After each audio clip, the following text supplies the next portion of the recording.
এখন যাচ্ছি আমরা শিলবন্দা পাড়ায়।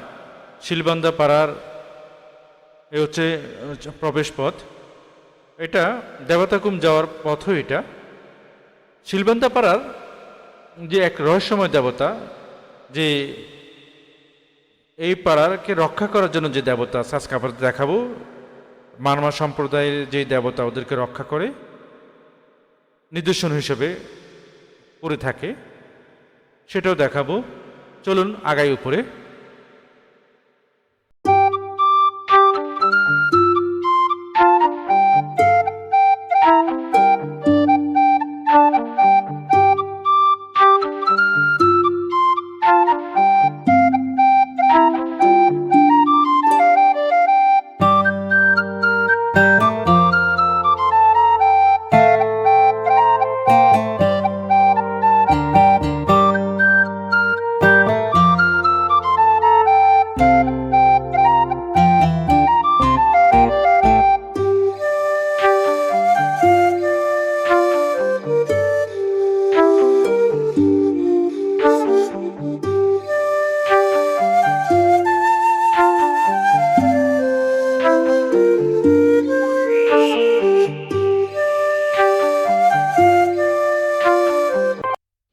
মারমা সম্প্রদায়ের যে এই পাড়াটা রয়েছে, এই পাড়াটা রক্ষা করার জন্য তাদের যে দেবতা রয়েছে, যাদের শক্তির বলে দেবতাটা এই পাড়াটা রক্ষা পায়।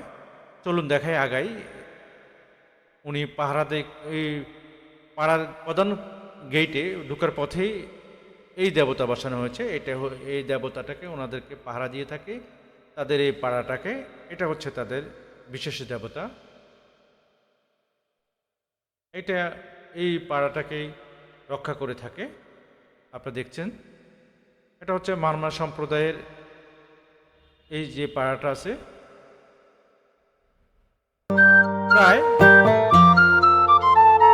10-15টা পরিবার এখানে বসবাস করে।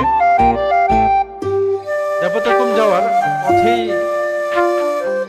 এই পাড়াটা পড়ে।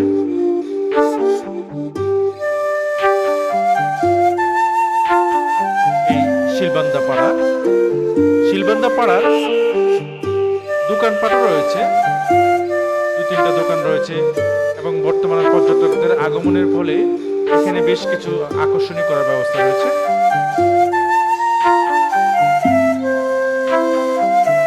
এই পথটা দিয়ে দেবতাকুম যায়, শিলবন্দা পাড়ার মাঝখান দিয়ে যায়। আমরা এখন পাড়ার মাঝখান দিয়ে যাচ্ছি।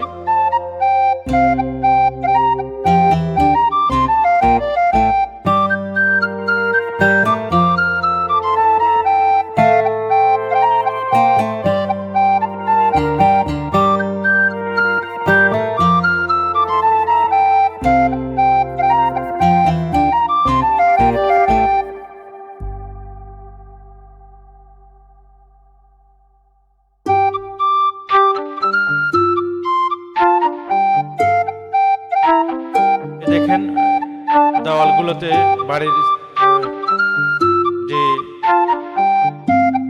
নকশা করা হয়েছে, একটু আধুনিকতার সৌন্দর্য, যার পর্যটকরা আসে, আকর্ষণ হয়, এই জন্যই করা হয়েছে। এই সীমানাটা পের হলো দেবতাকুমের সীমানা।